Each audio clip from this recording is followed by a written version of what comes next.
The Sacred Mass, Chapter 27, as it should be. For the first week, Miss Lady was busy with a new kid, and she barely remembered that Julian existed. And when she asked about him, Peter would tell her that Julian was studying, sleeping, playing outside, or with his father.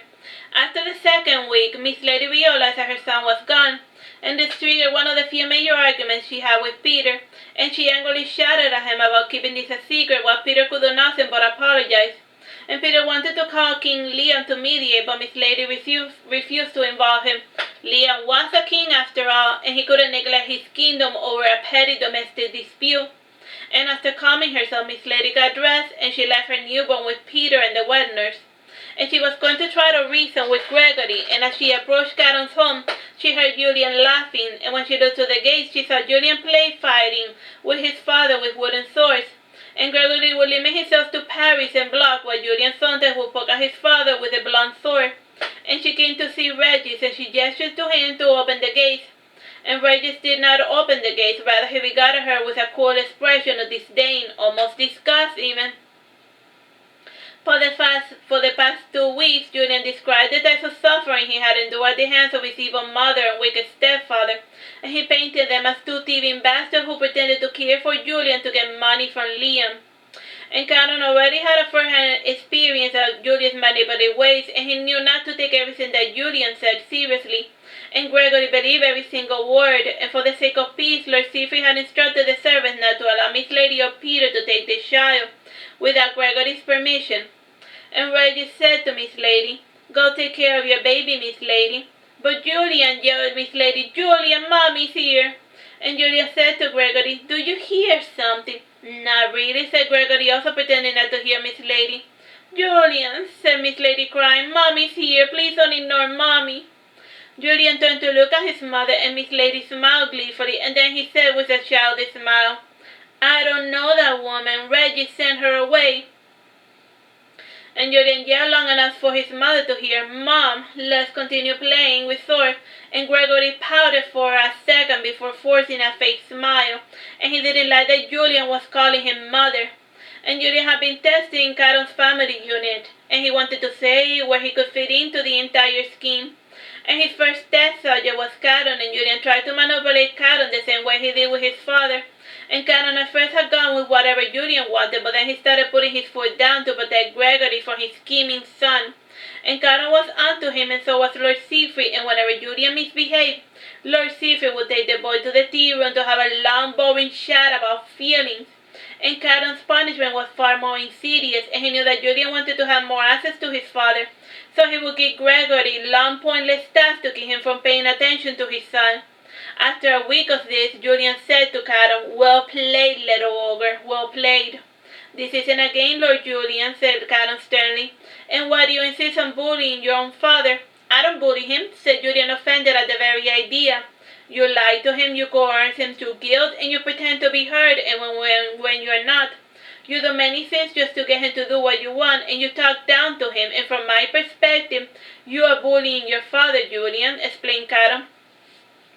"I do those things because he's soft and squishy and stupid. He's practically a child," explained Julian, getting angry. "Since he cannot take care of himself, somebody has to. I am strong and I'm not stupid, and I know better." "You sound just like the old ogre of my father," retorted Caron.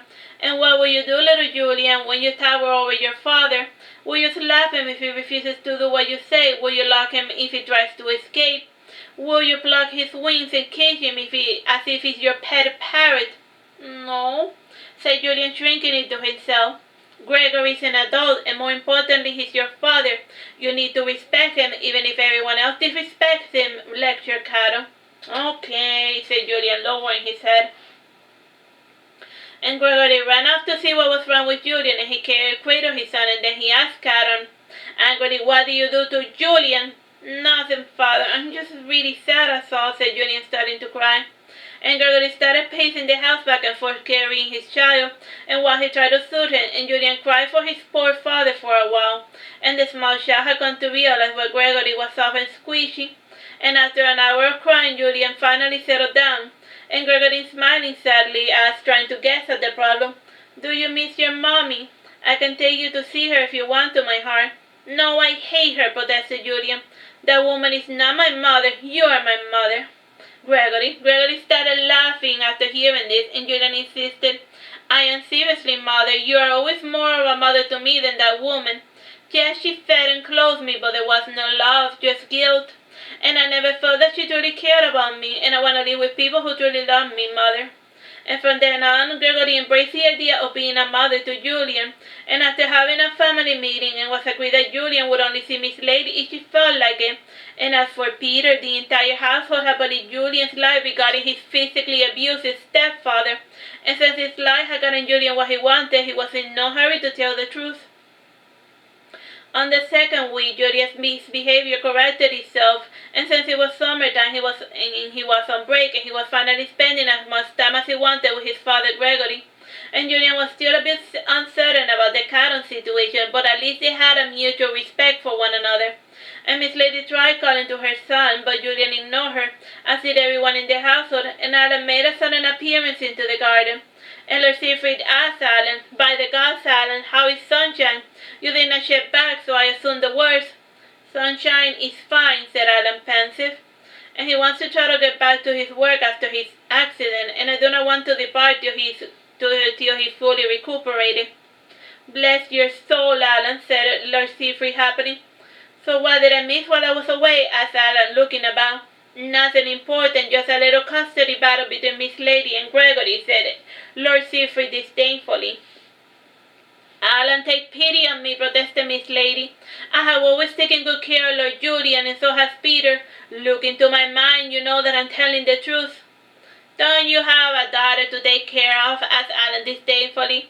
Allan, please, for the love of God, you know that Peter has never laid a finger on Lord Julian, insisted Miss Lady. Allan looked into Julian's mind, and in a second he was on to little Julian's scheme, and he knew that if he tattled on the boy, the kid was going to hate him forever, and in the end he chose not to interfere. Gregory and Julian went to hug Allan to greet him, and Caron averted his gaze for on the scene to try to keep his jealousy under control. And Allan saw Caron's attitude, and he went to hug Caron as well in a greetings. And he kissed Caron on the cheek, and then he said, Aren't you going to greet me, cousin? Caron chuckling said, Welcome back, Allan. And with Allan's arrival, the family unit decided to go to the beach, and even Lord Siegfried was persuaded to go as well. And since it was the first time they had left the house alone, Bern went above and beyond to lock in all of the doors and windows. And Gregory and Allan even went at it worse, and after taking some supplies, the family walked towards the beach, and the party walked past Miss Lady, and they pretended that she did not exist. It was cruel, but it was about time she got a piece of her own medicine. And along the way, they were joined by Sofina, Eric, and Hope. Alright, that's the end of that. I can beat it. Bye-bye. God bless.